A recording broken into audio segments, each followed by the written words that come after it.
শ্রীমদ্ ভাগবত গীতা। এই গীতার প্রত্যেকটি অধ্যায়ের প্রত্যেকটি শ্লোকের বিশ্লেষণ খুব সহজ সরল করে আপনাদের সামনে তুলে ধরার প্রয়াস করেছি। আমার চ্যানেলটিকে সাবস্ক্রাইব করে আমার পাশে থাকবেন। ভালো লাগলে লাইক, কমেন্ট ও শেয়ার করবেন। শ্রীমদ্ ভাগবত গীতার চতুর্থ অধ্যায়ের যজ্ঞতত্ত্ব বিশ্লেষণে শ্রী ভগবান বলেছেন, ঈশ্বর প্রীত্যর্থ বা ঈশ্বর আরাধনার্থ কর্ম মাত্রই হল যজ্ঞ। নিষ্কামভাবে লোক রক্ষার্থে ঈশ্বরার্পণ বুদ্ধিতে যে কর্ম করা হয় তাহাও যজ্ঞ। যজ্ঞ শব্দের এবং যজ্ঞতত্ত্বের ইতিহাস হিন্দু ধর্মের ক্রম অভিব্যক্তির ইতিহাস। বৈদিক যজ্ঞ নিয়েই এই ধর্মের আরম্ভ। প্রাচীন বৈদিক আর্যগণ যজ্ঞ দ্বারা দেবগণের আরাধনা করে অভীষ্ট প্রার্থনা করতেন। বৈদিক ক্রিয়াকর্মের এবং বৈদিক মন্ত্রের দুটি অঙ্গ ছিল এবং দুটি অর্থও ছিল। একটি বাহ্য আনুষ্ঠানিক, আরেকটি আভ্যন্তরীণ আধ্যাত্মিক। বাহ্য অনুষ্ঠানটি প্রকৃতপক্ষে কোনো আধ্যাত্মিক গুরুতত্ত্বেরই প্রতীক রূপে ব্যবহৃত হতো।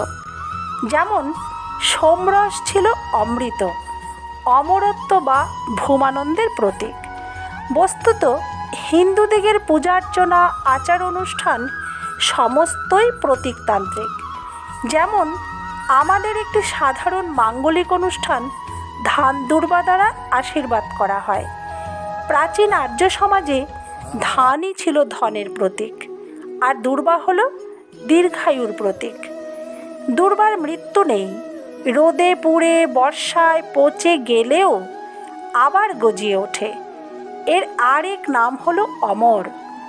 সুতরাং ধান দুর্বা মাথায় দেওয়ার অর্থ হলো ধনেশ্বর হও, চিরায়ু লাভ করো।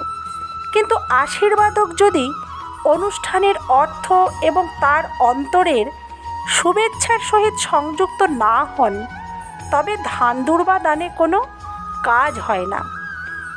যজ্ঞই ঈশ্বরের আরাধনার প্রধান অঙ্গ ছিল এবং এটি দ্বিজগণের নিত্য কর্তব্য ছিল।